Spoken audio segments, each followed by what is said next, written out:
This is Optimal Startup Daily, episode 150. What I've learned from owning a company, part 1, by Marc Bilodeau of marcbilodeau.com. And I'm Dan. Welcome to another edition of Optimal Startup Daily, actually our 150th episode. So thanks for supporting us, helping us get to this point. So who's been in this pickle? To win your next big customer, you need cloud infrastructure that can sustain high performance under an enterprise workload. But without that big customer, enterprise cloud is priced out of reach. Not anymore. Oracle for Startups delivers enterprise cloud at a startup price tag with free cloud credits and 70% off industry-leading cloud services to help you reel in the big fish confidently. And with multi-cloud support and no vendor lock-in, you're free to keep building in any way you choose. Your partnerships should be assets, not roadblocks to your success. To learn more, visit oracle.com/go-to/OSD. And today I've got a bit of a longer post, so I'm going to break it in half for you. I'll read the first half today and then finish up the rest tomorrow. So with that, let's get right to part 1 from Marc as we optimize your life. What I've learned from owning a company, part 1, by Marc Bilodeau of marcbilodeau.com. I, like many other ambitious entrepreneurs, ventured forth to seek fortune and glory in the name of capitalism. Although the entire journey of owning a company changes you, and not all changes are good. Regardless, everyone's experiences from owning a company will be unique. You certainly grow as a person from the whole endeavor, no matter what happens to the business. I first thought about owning my own company towards the end of my teenage years. The idea of creating something never before seen in the world appeals to me at my core. However, at the time, my skills were limited and had to be nurtured. Thankfully, my opportunity to do so happened in the mid-1990s. Later, in the early 2000s, the opportunity to start a company presented itself, and my business partner and I set off on an adventure to fulfill the dream of fortune and glory. Then, yada yada yada, and we sold the company. It's such a cliche to say, but we achieved the American dream through bootstrapping the business and grit. Yada yada yada. In a certain Seinfeld episode, one of George's many girlfriends liked to say yada yada yada to shorten her stories. However, there are a lot of events and emotional ups and downs within my yada yada yada years that are stories for another time. Regardless, each experience brings new enlightenment, as both good and bad results are opportunities to reflect on what works and what doesn't work. Everything is a learning experience that helps move the company forward. Also within this time, I learned that using data, facts, and reasoning yielded better results than gut feelings and emotions. Surround yourself with a great team and build a trusted network of people. A good network is great for discussing ideas, getting feedback, and learning from others. Selling the company. The entire process to sell the company took 9 months and many hours working through contracts, phone calls, and financial reports for the buyer. Thankfully, the legal skill sets I learned during the yada yada yada years really helped.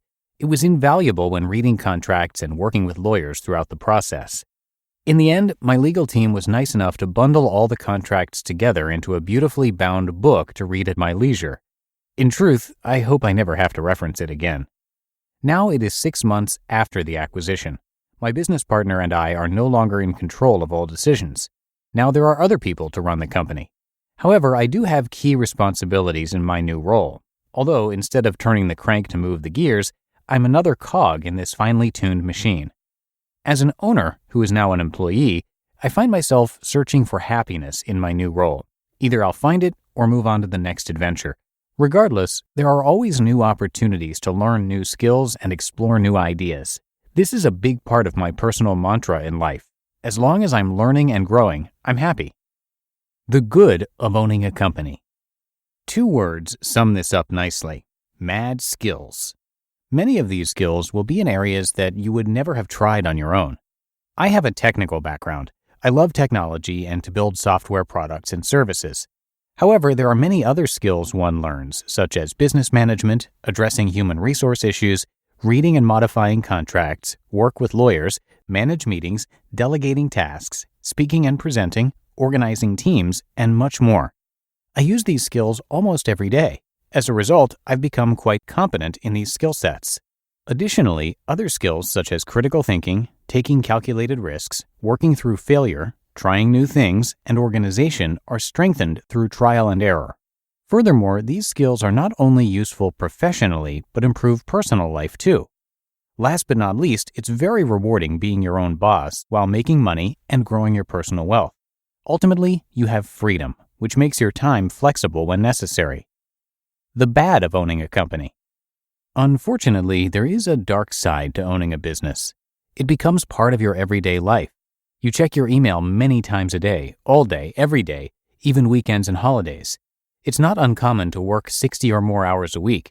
However, you can take time off since you make your own hours. Unfortunately, you always wonder if everything is okay at the office while you're away.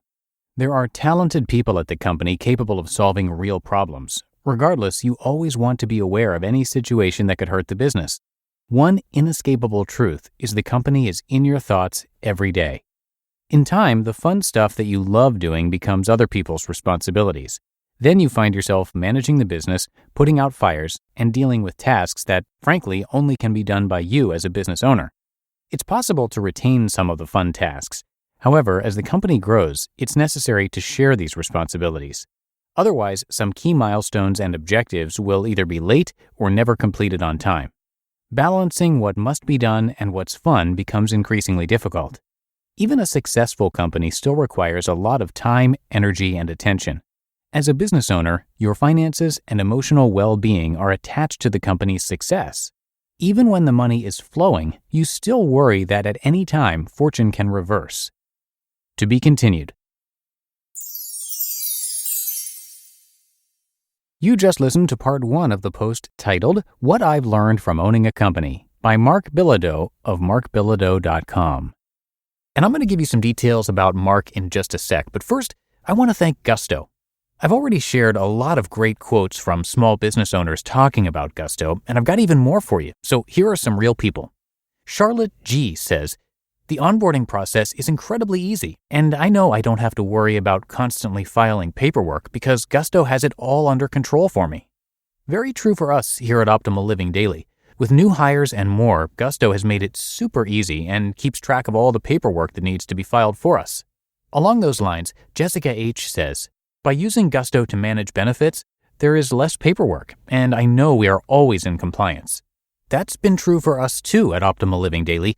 We recently tried out our benefits managed through Gusto, and there was pretty much no paperwork for us to send in.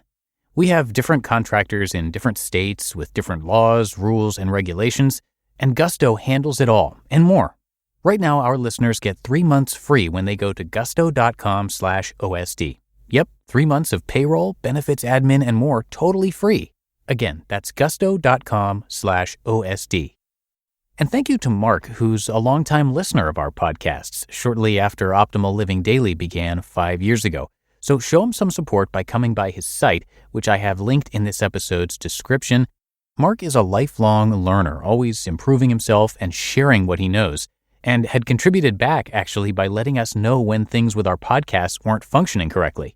He's into running, healthy living, tiny houses, home automation, Esperanto, beautiful data, writing code, and minimalism. Come by marcbilodeau.com to learn more. Marc is spelled with a C, and Bilodeau is spelled Bilodeau. And again, I have that linked in this episode's description. And that is going to do it for episode number 150.